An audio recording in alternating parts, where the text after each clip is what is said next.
अस्सलाम वालेकुम all students, कैसे हैं आप लोग? आप सब ठीक ठाक हैं, खैर वाफियत से हैं। और आज हम चैप्टर नंबर जो फर्स्ट चैप्टर है आपका 10th क्लास का, उसका हम आगाज़ करने जा रहे हैं। और उसमें हम देखेंगे कि कौन कौन से इंपॉर्टेंट शॉर्ट क्वेश्चंस हैं, कौन कौन से इंपॉर्टेंट लॉन्ग क्वेश्चंस हैं और कौन सा एमसीक्यूज़ है। तो इन सब चीज़ों को हम डिस्कस करेंगे वन बाय वन। तो आइए जी, हम चलते हैं फर्स्ट चैप्टर की तरफ। The name is chemical equilibrium. आपके बुक का जो चैप्टर नंबर 9 है, इसको 9 इसलिए स्टार्ट किया गया है कि 8 चैप्टर आपने 9th क्लास में पढ़ लिए थे और 10th क्लास में फिर 9 से लेकर 16 तक 8 चैप्टर आप इस बुक में पढ़ेंगे और 8 चैप्टर ही आपने 9th में पढ़े हैं। सो लेट्स स्टार्ट जी। बिस्मिल्लाहिर्रहमानिर्रहीम। रब्बी ज़िदनी इल्मा, रब्बी इश्रह ली सदरी व यस्सिर ली अमरी वहलुल उक़दतम मिन लिसानी यफ़क़हू क़ौली। तो ये चीज़ें भी पढ़ा करें साथ साथ। अच्छा जी, अब हमारे पास कुछ क्वेश्चंस इंपॉर्टेंट हैं, उसको वन बाय वन हम देखेंगे। तो आपको जैसे कि नज़र आ रहा है कि इस चैप्टर का नाम है केमिकल इक्विलिब्रियम। अब केमिकल इक्विलिब्रियम क्या होता है, इसको हम आगे जाके समझेंगे। इस चीज़ को समझने के लिए हमें कुछ बेसिक क्वेश्चंस के बारे में आइडिया होना चाहिए, तो पहले हम उसको अंडरस्टैंड करेंगे। सो डियर स्टूडेंट्स, फ़िज़िक्स में तो इजीली आपको जैसे कि पता है कि इक्विलिब्रियम क्या होता है कि जब दोनों तरफ चीज़ें वज़न वेट बैलेंस हो जाए तो उसको हम इक्विलिब्रियम कहते हैं। लेकिन केमिस्ट्री में ऐसा नहीं है। केमिस्ट्री में हम इसको किसी और टर्म में लेके जाते हैं, इसको हम स्पीड या रेट में काउंट करते हैं। तो वो क्या होता है उसको हम देखेंगे। लेकिन उन चीज़ों को समझने के लिए कुछ इंपॉर्टेंट क्वेश्चंस आपको पता होने चाहिए, जो कि बोर्ड में भी आपके बार बार आ चुके हुए हैं। सो लेट्स स्टार्ट कि जी, जो पहला क्वेश्चन है that is what is chemical reaction. So क्योंकि हम केमिकल इक्विलिब्रियम की बात कर रहे हैं और केमिकल इक्विलिब्रियम हमेशा केमिकल रिएक्शंस के दौरान ही आता है, तो इसलिए हम इसको इस तरह से देख रहे हैं। सो डियर स्टूडेंट्स, थोड़ा सा मैं आपको प्रेजेंटेशन भी बता रहा हूँ कि आपने प्रेजेंटेशन पेपर में कैसे करनी है। मिसाल के तौर पे आपका जो क्वेश्चन नंबर 2 है, 1 तो एमसीक्यू उसका होता है, क्वेश्चन नंबर 2 का 4th पार्ट है। यहाँ पे मैंने 1 लिख दिया गलती से, 4 पार्ट है, तो उसको आप जो है वो इस तरह से नंबरिंग करो और डायरेक्ट डेफिनेशन और एग्जांपल दे दो। अगर आपकी राइटिंग स्पीड ओके है तो फिर आप यहाँ पे क्वेश्चन लिख दें पूरा। क्वेश्चन पूरा नहीं लिखना तो आप जस्ट केमिकल रिएक्शन की हेडिंग दे दें और आगे डेफिनेशन लिख कर उसकी डेफिनेशन कर दें और एग्जाम्पल दें। 2 चीज़ें लाजमी आपने देनी है, जो कि है डेफिनेशन एंड एग्जाम्पल। सो ये क्वेश्चन है कि केमिकल रिएक्शन क्या है, इसको कैसे अटेम्प्ट करना है और ये इसकी डेफिनेशन क्या है। डेफिनेशन जैसे आपको नज़र आ रही है, इसको भी हम समझेंगे। सो जी, डेफिनेशन की अगर हम बात करें तो उसमें वो कह रहा है कि केमिकल रिएक्शन एक ऐसा प्रोसेस होता है जिसमें जो चीज़ें रिएक्ट कर रही होती हैं, यानी कि जिसको हम रिएक्टेंट्स कहते हैं, उनकी नेचर और कंपोजिशन टोटली चेंज हो जाती है और वो एक नई चीज़ के अंदर कन्वर्ट हो जाता है जिसको हम प्रोडक्ट कहते हैं। सो आप the process in which a chemical change occur in the nature and composition of the substance. इसको मैं आपको एग्जांपल देता हूँ। फॉर एग्जांपल, हमने वाटर और ऑक्सीजन को मिक्स किया और इसके मिक्सिंग से आपके पास बन गया वाटर। ठीक होगी बात। तो इसमें देखें, यहाँ पे हाइड्रोजन और ऑक्सीजन जो हैं ये गैस, ये अलग-अलग गैस हैं, लेकिन जब इन्होंने रिएक्शन कर लिया तो उसके बाद यहाँ पे वाटर बन गया जो कि एक लिक्विड है। तो इसकी नेचर क्या होगी डियर स्टूडेंट्स? इसकी नेचर होगी चेंज और इसकी कंपोजिशन भी क्या होगी? चेंज। नेचर कैसे? कंपोजिशन तो हमें समझ आ रही है ना कि यहाँ पे वाटर की कंपोजिशन है, इसमें 2 हाइड्रोजन है। हाइड्रोजन कितने हैं डियर स्टूडेंट्स? 2। और ऑक्सीजन एटम्स कितने? 1। जबकि इसकी कंपोजिशन देखें तो इसमें सिर्फ 2 हाइड्रोजन है और इसकी कंपोजिशन देखें तो इसमें सिर्फ 2 ऑक्सीजन के एटम हैं। ठीक है, लेकिन वाटर की कंपोजिशन क्या हो गई? चेंज हो गई। अब नेचर कैसे चेंज हुई, तो ज़रा गौर करें। जो हाइड्रोजन और ऑक्सीजन गैसेस हैं ये कंबशन को सपोर्ट करती हैं, ये आग जलाती हैं, जबकि वाटर आग को बुझाता है, ख़त्म करता है। ठीक है, एलिमिनेट करता है। तो इसकी नेचर जो है वो भी चेंज हो गई।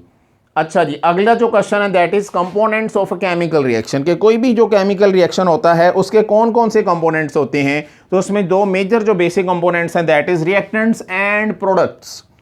तो आइए डिफाइन करते हैं रिएक्टेंट्स और प्रोडक्ट को। तो आपकी जो बुक है पेज नंबर 2 पे, वहाँ पे आपको डेफिनेशन मिलेगी दरमियान में करके। तो रिएक्टेंट्स क्या होते हैं जी? तो अभी मैंने आपको बताया कि जब भी हम कोई चीज़ बनाते हैं तो उसको बनाने के लिए जो चीज़ें हमें चाहिए होती हैं उसको हम रिएक्टेंट्स का नाम देते हैं। हमने चाय बनानी है तो चाय बनाने के लिए जो हमें मिल्क चाहिए, हमें उसके लिए टी चाहिए, शुगर चाहिए, वाटर चाहिए, वो रिएक्टेंट्स हैं।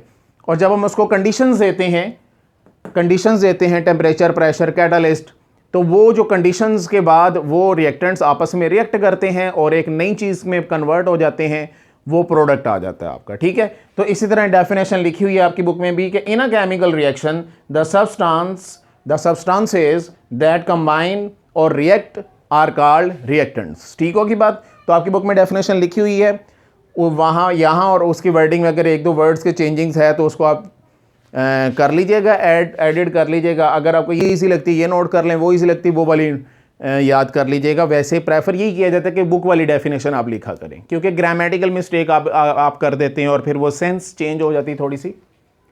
दूसरा कंपोनेंट है that is product. So product क्या, अभी मैंने जैसे कि बताया कि हमने चाय बनाई, तो चाय बनाने के लिए जो हम चीज़ें मिक्स की उनको हमने रिएक्टेंट्स कहा, और जो एक नई चीज़ बनी उसको हमने प्रोडक्ट का नाम दिया। सो व्हाट इज प्रोडक्ट, तो वो कह रहे थे new substance form during a reaction, chemical reaction is called product.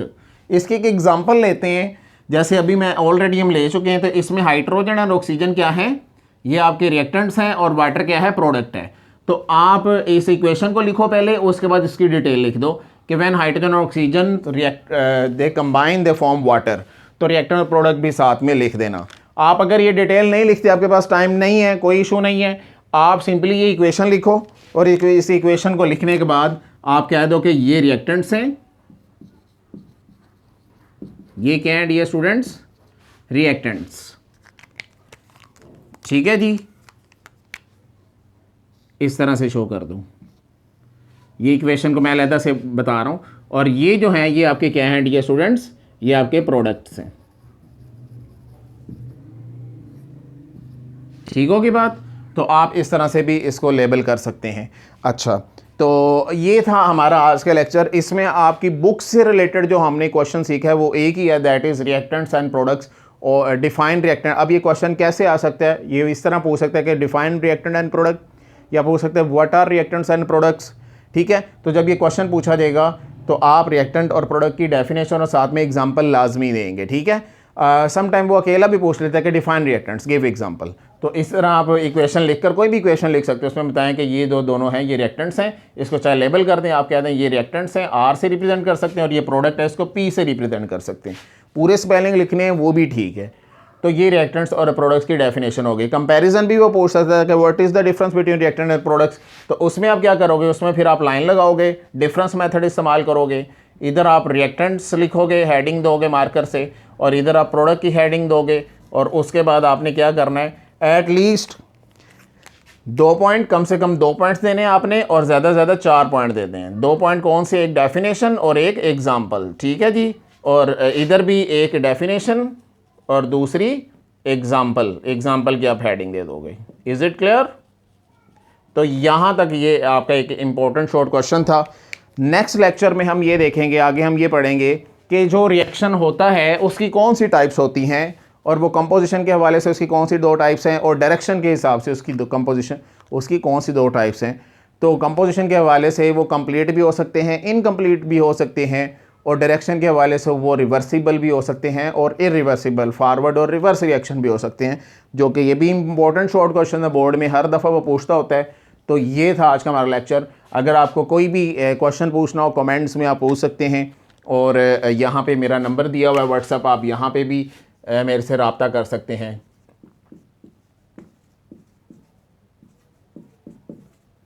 ठीक है डियर स्टूडेंट्स, और ऑनलाइन अगर किसी ने पढ़ना हो, कुछ पूछना हो, क्लासेस लेनी हो, तो उसके लिए भी आप रब्ता कर सकते हैं।